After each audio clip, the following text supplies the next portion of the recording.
दिसम मिल सेंद्रा लेकाते मतमुलुक परगना बाबा दूदेलाते नोडे मिल सेंद्रा बारेते जाव सेरमा लेकागे नेस हो सेरजा सेंद्रा कमी होराय साब लेदा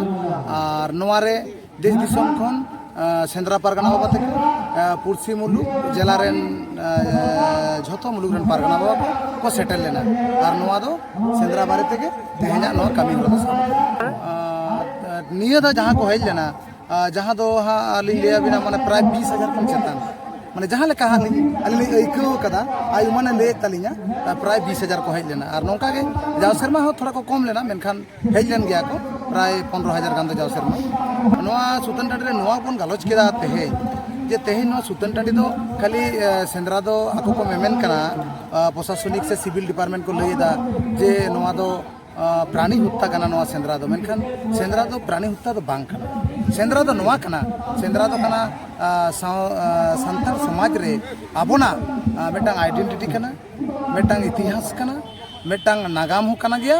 और उनका लेकाते लिन लेया नोआ दो मेटांग सड़ियर सा आबोना जनम खन गुजु जोपड़ावाकन मेटांग बोंगा एमचल आरी कना नोआ के सेंद्रा कना पालेन और नोआ सेंद्रा दो तेहिन जुदी आबो बो आदा हापिन दिन आबो बो आदोआ माने नोआ गे तेहिन नोआ गालोच कना कोन आली नोआ लि ऐकौ कदा हाँ हो लेन गया उनको मन चाल होइना ओना साथे बारिया काटी काटी समस्या होई लेना नोआ सेंद्रा सुतन टांडी रे उनको जहां दो आबो लमहल बन मेता कना ओना बिचार रखना नोडे बारिया होइना ओना बारिया पाठ ताहे कना ओना नोडे पाठ साला सामटावेना मजते नपायते दिसो को खुशी रस्कते आबो बन सागु दाराम केट को आर मजते को चलावेन मेटांग तो ताहे कना नागडी नोआ मतमुलुक नागडी आतो माझी बाबा साथे खरई गुटू माझी बाबा आर मेटांग तो ताहे कना डेंग बड़ा माझी बाबा सेंद्रा सिकरिया बोया को साथे चांदा बिल माझी बाबा हपन सेंद्रा सिकरिया को बनार के साला सामटाव कना मजते